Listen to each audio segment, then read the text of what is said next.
का पंचनामा में आप सभी का स्वागत है। आपके साथ मैं हूं वरुण दुबे और फिर से एक कमज़ोर ट्रेडिंग सेशन जो है भारतीय बाज़ारों में देखने मिला है। 9130 के आसपास आके हम जो बंद हुए हैं।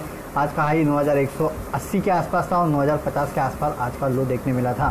तो देखिए, वैसे तो कमज़ोर बंद हुए हैं, नो डाउट, लेकिन ये ट्रेडिंग सेशन उतना ख़राब भी नहीं था। उतना ख़राब इसके लिए मैं नहीं कह रहा हूँ क्योंकि आपको दोनों तरफ के मौके मिले। हालांकि जहाँ खुले वहीं हमने हाई बनाया, ये बात सही है। और पिछले कुछ दिन से मैं देख रहा हूँ कि जहाँ हम खुलते हैं वहीं हम हाई बना देते हैं। खासकर आप देखिए 13 तारीख को भी ये हुआ था, उसके पहले ऑलमोस्ट कल के ट्रेडिंग सेशन में भी ऑलमोस्ट यही हुआ था। थोड़ा हम ऊपर गए थे लेकिन वहाँ से फिर गिरे थे। और आज भी देखिए जहाँ हम खुले वहीं हाई बनाया, उसके बाद हमारे मार्केट में जो गिरावट है वो देखने मिली। सपोर्ट कहीं से नहीं है। देखिए, जो बड़ी बड़ी खबरें थी वो ऑलरेडी मार्केट उसको पचा चुका है।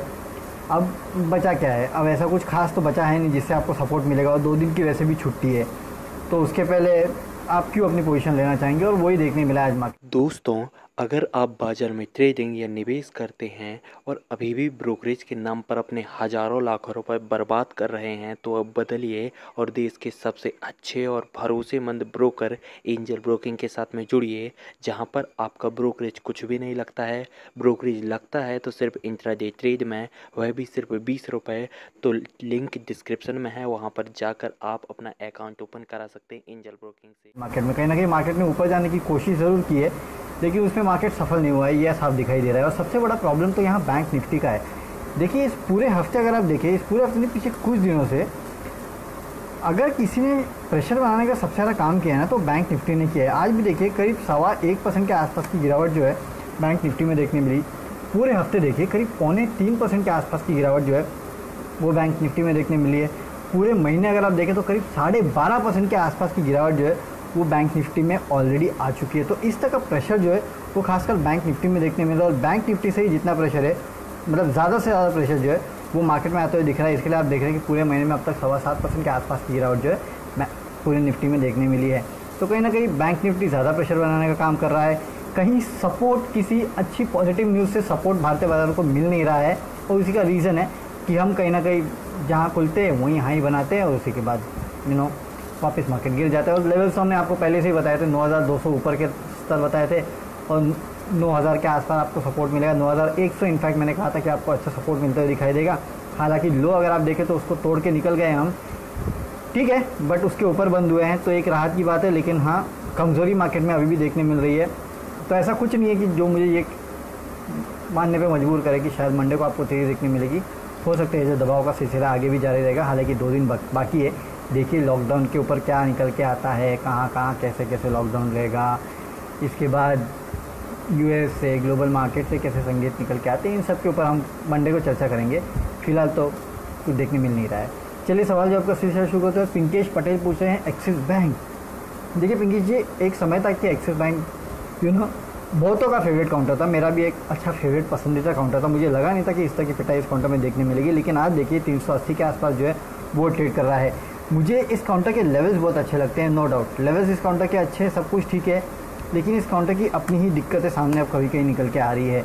तो अगर आपको लेना है, पोर्टफोलियो में रखना चाहते हैं तो पोर्टफोलियो में आप थोड़ा बहुत पैसा लगा सकते हैं इस काउंटर में। 100 रुपये लगाना चाहते हैं तो 25 रुपये के आसपास लगा दीजिए, वेट कीजिए, उसके बाद देखिए कितना और पैसा लगाना है। लेकिन हाँ, उतना ही पैसा लगाइए, उससे ज़्यादा मत लगाइए। वेट एंड वॉच रहेगा तो ज़्यादा अच्छा रहेगा। प्रेम शंकर शर्मा यहाँ हिंदुस्तान जिंक पे पूछे शॉर्ट टर्म। देखिए हिंदुस्तान जिंक तो इनफैक्ट पिछले 3-4 दिन से अच्छा चला है। जब से इस कंपनी ने वो डिविडेंड का ऐलान किया है और उसके बाद वेदांता की जो डीलिस्टिंग की खबर आई है, उसके बाद तो इस काउंटर में काफ़ी बेहतरीन तेज़ी देखने मिली। मेरे ख्याल से कुछ दिनों पहले किसकी रिपोर्ट थी मुझे याद नहीं आ रहा, जिसने वेदांता को डाउनग्रेड किया था और हिंदुस्तान जिंक को अपग्रेड किया था। और मेरे ख्याल से 230-240 के आसपास के टारगेट जो है वो हिंदुस्तान जिंक पे बढ़ा दिए थे 190 से। ये काउंटर देखिए ऑलरेडी 193 के आसपास चल रहा है। मेरे ख्याल से आप थोड़ी बहुत पोजीशन जो है शॉर्ट टू मीडियम टर्म के लिए ले सकते हैं।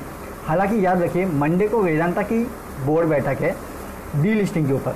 अब वहाँ क्या निकल के आता है, क्या हिंदुस्तान जिंक के ऊपर भी कुछ बोला जाता है, जो भी होगा मुझे नहीं पता, बट वहाँ डीलिस्टिंग प्राइस किस तरह से निकाली जाती है, ये बहुत सारी चीज़ें हैं जिसको फैक्टरिंग करना बाकी है। तो और मंडे को जब ये अनाउंसमेंट आएगा हो सकता है कि तभी ये स्टॉक गिरे, यू नेवर नो। इसके लिए अगर आप ले रहे हैं तो थोड़ा लीजिएगा, मंडे को वेट कीजिएगा, ये जो डिसीजन आएगा। अब मंडे को अगर आफ्टर मार्केट्स आता है तो मेरे ख्याल से मंडे को ये तेज़ी के साथ बंद होगा। अगर ये मंडे को आफ्टर मार्केट्स नहीं बिटवीन द मार्केट्स आता है तो न्यूज़ के बाद शायद सेल ऑन न्यूज़ हो सकता है। तो इसके लिए मैं कह रहा हूँ कि काफ़ी कीनली वॉच कीजिए, इस न्यूज़ को पचा लेने दीजिए मंडे को, उसके बाद अपनी फ्रेश पोजीशन लेंगे तो ज़्यादा बेटर है। वैसे मेटल स्टॉक्स में मैं इतना बुलिश हूँ नहीं, बट क्योंकि मोमेंटम में और आपने शॉर्ट टर्म के लिए पूछा तो मेरे ख्याल से शॉर्ट टर्म के लिए ट्रेडिंग के लिए एक अच्छा बेट बन सकता है। यहाँ से 220-230 के लेवल देखने मिल सकते हैं, लेकिन बहुत कॉशियस के साथ आपको इस काउंटर को ट्रेड करना है क्योंकि न्यूज़ बेस्ड काउंटर है, इसको आप ख्याल रखना है। सुनील कुमार सिंह पूछ रहे हैं नेस्ले काउंटर अच्छा है, बट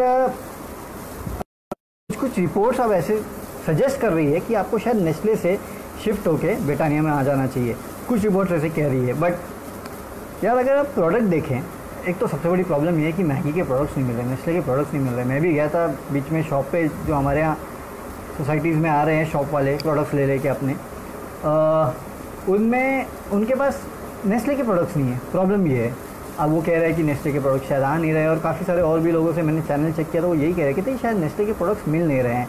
क्यों नहीं मिल रहे हैं ये मैं नहीं जानता, बट नहीं मिल रहे हैं, ठीक है। कीपिंग दैट असाइड, स्टॉक मुझे बहुत अच्छा लगता है, कंपनी मुझे बहुत अच्छी लगती है, और याद रखना लॉकडाउन हो लॉकडाउन नहीं हो, लोग मैगी ज़रूर खाएंगे, इस तरह का जलवा है मैगी का। याद रखिए, अगर ये प्रोडक्ट मैं आपको कह देता हूँ ना साल भर भी नहीं मिले ना और उसके बाद मिलेगा ना तो भी लोग इसको खाने जाएंगे। इस तरह का टेस्ट लोगों के मुंह पे इसको बैठा है, तो लोग भूलने वाले नहीं है इसको। तो आप इस स्टॉक को भी मत भूलिएगा। लोग धोखे जाओगे तो 20-21 हज़ार के आसपास का टारगेट दे रहे हैं, और मुझे कोई शक नहीं है कि ये काउंटर वहाँ तक पहुँच सकता है। बहुत ही बेहतरीन काउंटर है, लॉन्ग टर्म के लिए आपको ले लेना चाहिए। गिरता है तो और लीजिए, डरिए मत, काफ़ी सारी न्यूज़ आपको देखने मिलेगी, सुनने मिलेगी, लेकिन गिरता है तो भी आपको ले लेना चाहिए। मेरे ख्याल से कोई प्रॉब्लम नहीं है इस काउंटर में। चैतन्य सोमनिया पूछ रहे हैं कि क्यूमिन्स पे, देखिए क्यूमिन्स पे हाल फिलहाल में कुछ पॉजिटिव डेवलपमेंट्स की न्यूज़ आई है, ये आपको याद रखना है। इस कंपनी को लेके कुछ ब्रोकरेज हाउसेस भी बुलिश हुए थे। इसमें एक अमुंडी इक्विटी फंड जो है उसने भी करीब 17 लाख शेयर्स खरीदे हैं। तो काफ़ी सारे डेवलपमेंट जो है वो क्यूमिन्स को लेके हो रहे हैं। अब ये कितने अच्छे हैं कितने ख़राब है ये तो मैं नहीं जानता, लेकिन अगर आप ट्रेडिंग प्ले के लिहाज से इसको लेना चाहते हैं तो मेरे ख्याल से अगले कुछ दिनों के लिए आप इस काउंटर को ट्रेड कर सकते हैं, उसमें कोई प्रॉब्लम नहीं। 335 के आसपास ट्रेड कर रहा है, 310 के आसपास का एक स्टॉप लॉस रख सकते हैं। 360-370 के लेवल के लिए ट्रेड कीजिए इस काउंटर को। मैं ज़्यादा लॉन्ग टर्म का बेट इस काउंटर में नहीं दूंगा, सिर्फ ट्रेड करने के लिए दूंगा कि अगर आप ट्रेड करना चाहते हैं तो इस काउंटर के लेवल अच्छे हैं, आप इस काउंटर को ट्रेड कर सकते हैं। जो लेवल मैंने आपको बताया उन लेवल के साथ इस काउंटर को ट्रेड कीजिए। अच्छा, इसके अलावा इंटरग्लोब पे सवाल पूछा जा रहा है। शशांक सिंह सेंगर पूछे हैं what about PVR and InterGlobe. PVR तो देखिए मैंने जैसे कि इस प्लेटफॉर्म पे बार बार कहा है, आज भी यही कहता हूँ कि जब तक आपका मूवी देखने जाने का मन ना करे, किसमें, थिएटर में, तब तक इस स्टॉक को लेने का कोई मतलब ही नहीं है। क्योंकि सबसे बड़ा हैंगओवर इस काउंटर के साथ यही है कि भाई लोग थिएटर खोलेंगे क्या, खोलेंगे तो भी लोग पिक्चर देखने जाएंगे क्या। और अब तो देखिए ओटीटी प्लेटफॉर्म पे लोग बोल रहे हैं कि अपनी पिक्चर जो है वो रिलीज़ करने वाले। तो ये सब बहुत बड़ा हैंगओवर रहने वाला है आयोनॉक्स और पीवीआर के साथ। इसके लिए मैं सर बोल रहा हूँ आपको, इन काउंटर्स में तो अभी फ़िलहाल लेने की ज़रूरत नहीं है, दूर रहिए जितना होता है उतना। थोड़ा बहुत बाइंग कर सकता है अगर बहुत लॉन्ग टर्म इन्वेस्टर है तो, लेकिन ज़्यादा बाइंग मत करना इन काउंटर्स में। दूसरा इंटरग्लोब। अब इंटरग्लोब के साथ देखिए रह के खबरें आती है कि फ़्लाइट्स जो है वो चालू होंगी। अब भाई भगवान जाने चालू होंगी कि नहीं होंगी। कुछ बोलते हैं कि 18 मई से शुरू होगी, कोई बोल रहा है कि जून से शुरू होगी। अब ये समझ में नहीं आता कि सही में लोगों को न्यूज़ मिल रही है इसलिए दिखा रहे कि वो चाहते हैं इसके लिए बोल रहे हैं ना, तो इसलिए बहुत बड़ा क्वेश्चन मार्क है। हालांकि जितनी रिपोर्ट्स मैंने आज तक पढ़ी है सबकी सब यही कह रही है कि अगर इस एविएशन स्पेस में कोई सबसे बड़ा सर्वाइव कर सकता है तो वो इंटरग्लोब ही है। तो उस लिहाज से इंटरग्लोब जो है एक प्रोमिनेंट प्लेयर बन जाता है। अगर इस स्पेस में आपको बेट लेना है तो इंटरग्लोब से अच्छा आपको कुछ मिलेगा नहीं। दूसरा, ऑस्ट्रेलिया की कोई कंपनी है एयरलाइंस की, उसको खरीदने की बातें चल रही है। तो काफ़ी सारे पॉजिटिव डेवलपमेंट्स है जो इस काउंटर पे हो रहे हैं।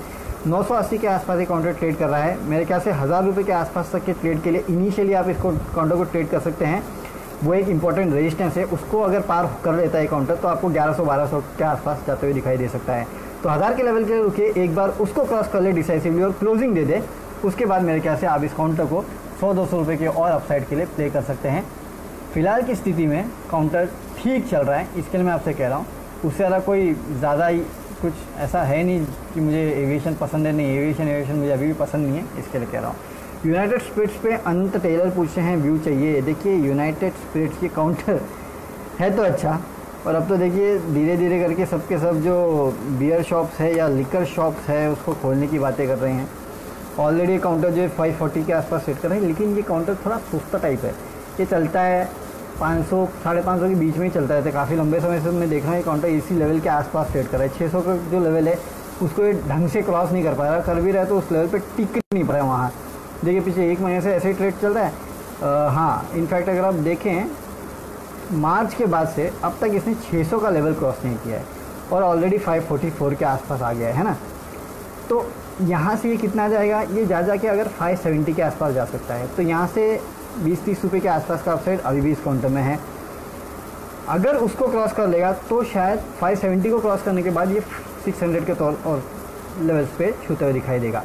तो ये कुछ लेवल्स है जिसको आपको अपने रडार पर रखना है और नीचे का 500 का लेवल है जो रेजिस्टेंस रह सकता है। तो इस तरीके से इस काउंटर को ट्रेड कर सकते हैं। फंडामेंटल अच्छा है, लॉन्ग टर्म अच्छा है, बट फिलहाल की स्थिति तो ऐसी है कि यार डिस्क्रिशनरी स्पेंडिंग में कितना पैसा लगाना है ये एक बहुत बड़ा क्वेश्चन मार्क है। इसके लिए बोलता हूँ कि इस काउंटर को इस तरह से ट्रेड करिए और करते जाइए। आगे देखेंगे जैसे जैसे समय आगे बढ़ता है तो और क्या निकल के आता है लिकर को लेके, उसके बाद शायद ज़्यादा बेटर हम यहाँ पे व्यू ले पाएंगे। चलिए और सवाल यहाँ डाबर पे आ रहे हैं। CMA विशाल शर्मा, देखिए डाबर मेरा स्पेस में क्या बोलते हैं FMCG स्पेस में एक फेवरेट काउंटर रहा है और हमेशा रहेगा, डाबर और HUL है ना। डाबर 450 के आसपास ट्रेड कर रहा है। मेरे ख्याल से अच्छे मौके हैं लेने के लिए, लेके अपने पोर्टफोलियो में बैठ जाइए। हालांकि रिजर्व आ जाने दीजिए तो शायद आपको ज़्यादा बेटर क्यों मिल जाएगा इस काउंटर में क्या करना है और मैनेजमेंट की कमेंट्री के बाद भी। लेकिन लॉन्ग टर्म के लिए इन्वेस्टर है तो मेरे ख्याल से बिल्कुल हिचकना नहीं चाहिए, ये काउंटर अपने पोर्टफोलियो में रख सकते हैं। और एक सवाल लेते हैं जितेंद्र कोहली, मदरसा सुमी और HUL पे। दोस्तों, अगर आप बाजार में ट्रेडिंग या निवेश करते हैं और अभी भी ब्रोकरेज के नाम पर अपने हजारों लाखों रुपए बर्बाद कर रहे हैं तो अब बदलिए और देश के सबसे अच्छे और भरोसेमंद ब्रोकर एंजल ब्रोकिंग के साथ में जुड़िए, जहां पर आपका ब्रोकरेज कुछ भी नहीं लगता है। ब्रोकरेज लगता है तो सिर्फ इंट्राडे ट्रेड में, वह भी सिर्फ 20 रुपये।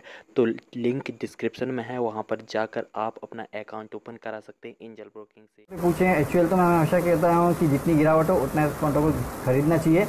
हर गिरावट पे काउंटर खरीदने वाला मौका देता है आपको। अरे इतने अच्छे ROE ROC और किसी काउंटर के आपको मिलेंगे नहीं, तो इतने अच्छे रिटर्न रेशियो है इस काउंटर के, है ना। तो लॉन्ग टर्म के लिए पोर्टफोलियो में रखिए।